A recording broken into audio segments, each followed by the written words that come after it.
Le 4000 Saint-Patrick, c'est un bâtiment industriel abandonné depuis des décennies qui a un potentiel énorme, qui est bien situé face au canal de la Chine, mais qui pour l'instant est totalement inutilisé.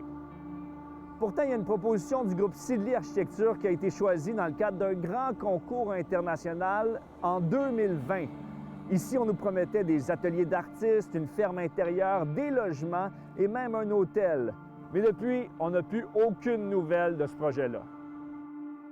La seule chose qui reste de tout ça, c'est cette pancarte où on nous parle de réinventer Montréal en 2020-2021 et d'un futur projet novateur et éco-responsable.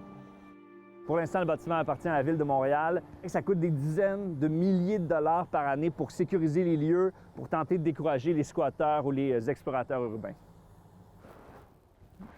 Même si c'est un lieu qui comporte plusieurs dangers, il y en a qui viennent ici, c'est un toit, c'est mieux que rien visiblement, puis aussi des squatteurs et des gens qui viennent faire la fête. Récemment, il y a des artistes engagés qui m'ont invité à visiter un loft qu'ils ont construit ici, une sorte de pied de nez aux autorités municipales pour dénoncer que le bâtiment soit sous-utilisé. Alors nous, ce qu'on s'est dit, c'est qu'on allait offrir un oasis de beauté et de confort aux plus démunis. Oui. Voilà, bienvenue chez vous. Il y a des gens dans la société qui, en ce moment, disons-le, s'enrichissent sur la misère des autres. Puis nous, c'est ça qu'on essaie de dire.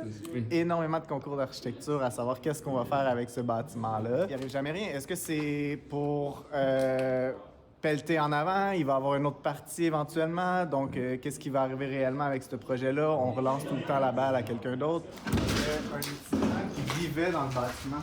Donc, il y avait un itinérant qui s'était fait une chambre ici. Okay. Là, ici, la planche de bois qu'on voit là, c'est son lit. C'était bien, hein? Il y avait une petite table de chevet, il y avait un livre, il y avait son tapis à terre, il avait fait son lit avec des mousses comme ça, qui demandait aux gens de respecter son chez-soi.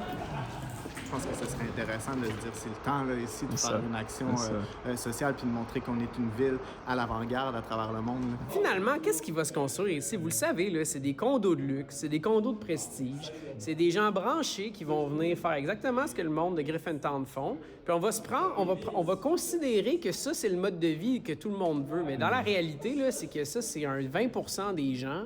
Puis qu'il y a 80% des gens qui en arrachent à travers tout ça, puis qui ne bénéficient pas de ce système-là. Il y en a qui disent qu'on devrait tout détruire ici, mais c'est un bâtiment patrimonial qui est protégé. On a construit des bateaux ici pendant la Deuxième Guerre mondiale. Mais pourquoi le projet n'avance pas? C'est la grande question.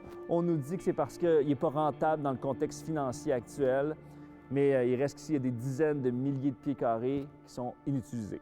La Ville de Montréal se limite pour l'instant à une courte déclaration. Elle dit que sa volonté est d'arriver rapidement à une entente avec les différents partenaires afin que le projet se développe dès que possible, tout en assurant qu'il réponde aux besoins et aspirations des Montréalais et Montréalaises. Il y a un intervenant qui m'a dit ces derniers jours que ça coûte beaucoup plus cher rénover un bâtiment industriel patrimonial comme celui-ci plutôt que faire du neuf et que c'est peut-être pour ça qu'il y en a autant qui sont à l'abandon.